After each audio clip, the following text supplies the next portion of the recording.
Welcome back. Still playing I'm still playing Phantasy Star here on Operation Pixel. I just got back to what I've called the Mortevo Cave, because I didn't get a name for this place.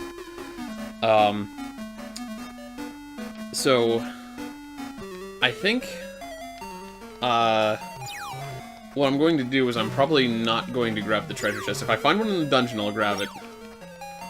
But, like, if these ghouls drop a treasure chest, and the next group will drop a treasure chest, and every group in this dungeon will drop a treasure chest. And the bombs just are not worth the damage. So I'm going to try to not open chests that drop from enemies until, like, I'm on my way out. Because, yeah, that damage was real not good. Besides that, I also found out that Noah also has Cure, which is the super good healing spell that Meow has. So that'll help. And then the other good news is that I edited the previous episodes before coming back here.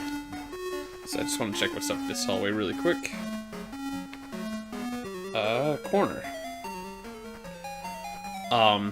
This is the last part of the first floor I haven't explored yet. Oh, so did I open the last treasure chest I did, didn't I? One thing I noticed here is that if I press B, it still selects yes. So I have to go to no, and then back out. It's kind of silly. But if that's what it takes to live, then that's what we're gonna try and do. Alright, so we got two in the corner. But yeah, I edited the last episodes, and it turned out the lava wasn't nearly as bad. Like, the recording-wise, I guess the flashes were too brief for the capture software to pick it all up. Which is kind of interesting, because capture software is pretty dang good. Just makes me wonder how it missed it. But, you know, if it saves people from frickin' epilepsy attacks or whatever, like, I do not mind a technical deficiency here and there. Let's see, do you want to open it? Yes. Great. I went down the other path and found a bomb. That's just what I wanted. Right, you know, I'm gonna save Noah's healing for combat, 'cause she's the weakest character on the team. Oh, man. Yeah, one bomb really messes you up. I took some of this damage from the lava trying to cross it again to get back here. But, like, honestly, you know, I can probably get Alice to finish up Noah. Noah doesn't have that many hit points yet. So that's a bummer. But at least the first floor's done now. Alright, so I want to take the next right.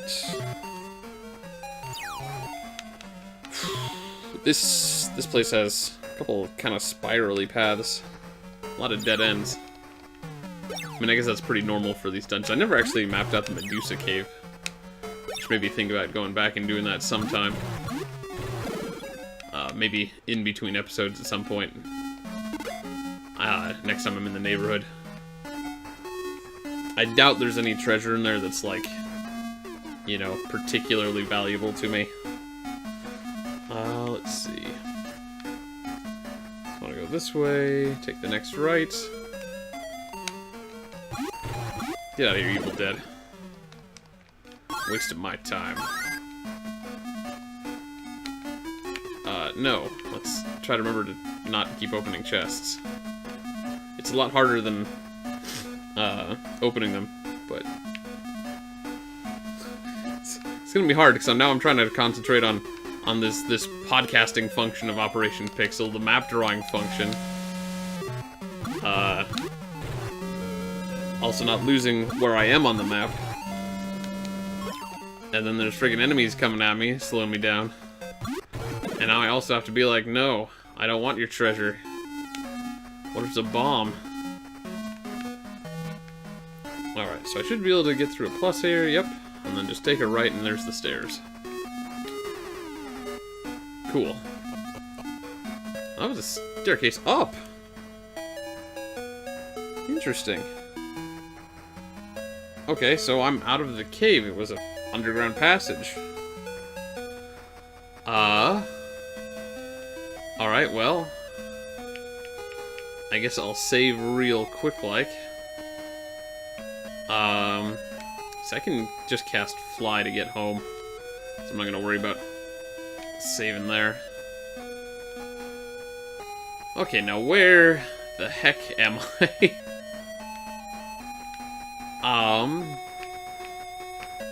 Alright, I was looking for...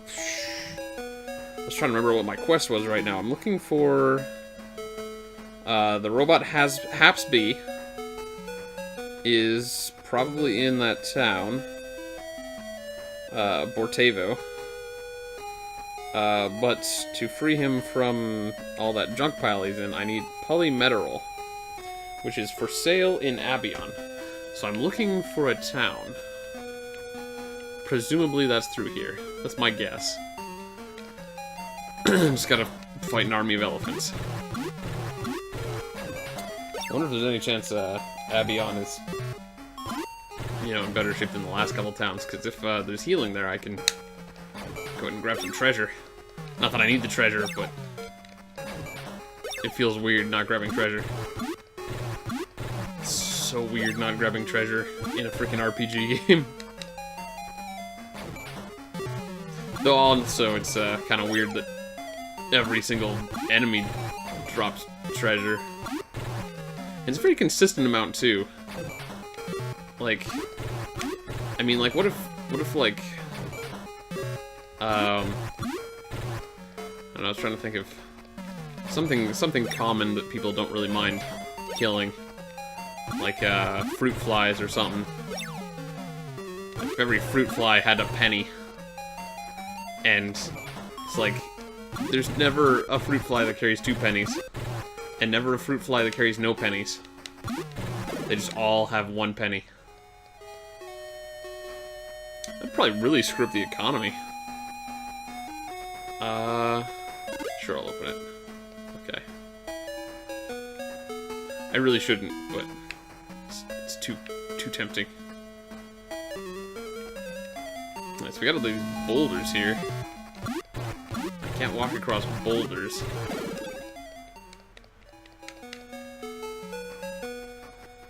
I'm not gonna worry about the Evil Dead. Just want to find this town. Oh, do I have to go up the beach? Ah, but there's weird, beefy things on beaches. What was that really weird one that I fought a few episodes ago? It's like a weird floating spine with a ribcage still attached to it. I don't know what the heck it is.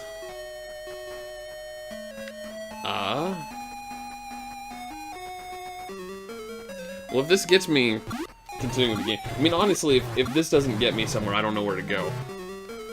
So this has got to get me somewhere. That is my, Oops. Okay, well, it didn't blow up, so that's fine. Jeez, there's so many shellfish on this beach. I gotta find the town. Just gotta find it. I don't think I have enough room for another party member, and everything I read online, which was not much, but when I was doing a bit of research to figure out how to play better, there was no mention of, like, extra party members or robots joining the team. Could be it'll... No, wait, never mind. I was gonna say it might take that building that was next to, oops. I didn't need to run. Dr. Luveno's lab. Remember that his assistant took that one. And I don't think there was a third empty building there for a robot. I'm actually not sure why I need the robot. It's just pretty much my best lead right now while the good doctor's working on my spaceship. I thought maybe a super robot made of indestructible materials would be helpful. Ooh. Octopus. It's like a big ol' Kraken type thing. Well, it has a mouth, but I don't know if I want to try talking to it. That's pretty good at taking hits. Just hope it doesn't keep attacking Noah. Yeah, we should be fine as long as it doesn't keep hitting Noah. Speaking of which, I'll have to pull up that website I was looking at again. See what kind of armor I can get for Noah. I know her equipment list was very small. Like a lot of wizards. It's like, you know, there's swords and axes in the game. And she is heavily restricted to just using sticks and robes. There's probably at least one decent upgrade for her that I might be able to get already. And healers taking less damage is always good. Oh, also, I wasn't really thinking about it, but I remembered in the last episode I was talking about the games that, you know, people grew up on. And specifically, when you have a game and you try it out and, like, maybe you're not expecting much from it, and then it ends up being, like, the best thing ever. So I thought of a good example in between episodes. Wait, Noah can't cure during battle? That seems strange. Can Meow heal during battle? Yeah, Meow can cure during battle. Why can't Noah cure during battle? I don't get it.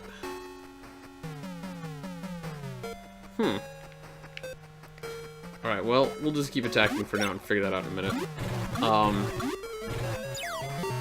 But yeah, I thought of one of my games, and it's one we've actually started doing on the show here.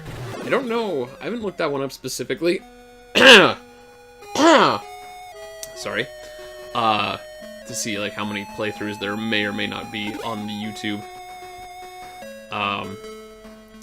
But it was a game my mom got for me when I was in, like, middle school called Magic Pendule. And so we started that one up recently on the show. I've been running through it with guest co-host Hiru. And I've been having a great time with that series. So if anyone's watching this and for some reason is looking for something else I'm using, might be worth your time.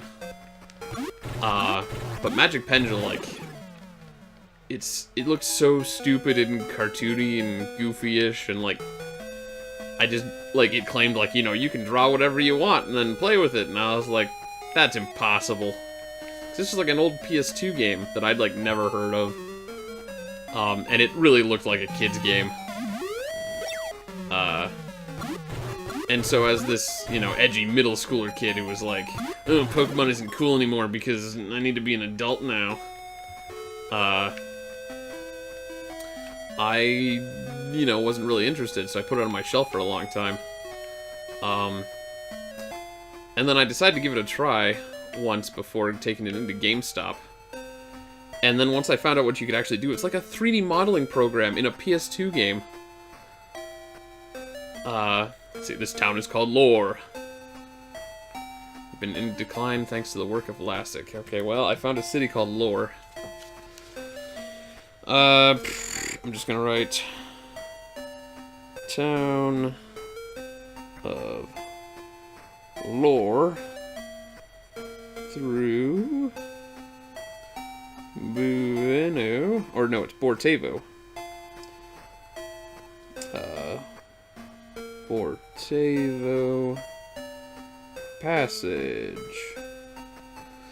Yeah, I need to. I'm probably gonna have to stop talking stories and stuff, but to like really listen to these guys. But oh yeah, I can heal here, so I'm just gonna wait. That's yeah, there's a healing place. All right, so I'm just gonna kill some stuff while I try to finish my story, and then we'll end the episode. But yeah, I started up Magic Pendule, and I was super impressed with it because, like, I don't think I played it until, I don't know. I feel like it was pretty close to the time when Spore was coming out, because I remember people were freaking out over Spore because Spore had like a creature creator that they were really pushing hard, and it was like, oh, that's pretty cool. Like, you can make all sorts of weird, bizarre creatures. And I mean, to be honest, the graphics in Spore are much better. But, like, Magic Pendule predated it by, like, 10 years. And is probably generally a more robust system.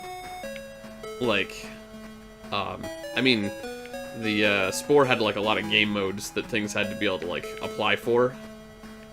But in Spore, it was like, you had, you know, these feet and these hands and these claws and stuff like that, and, like, they were automatically better than the previous hands and feet and claws or whatever.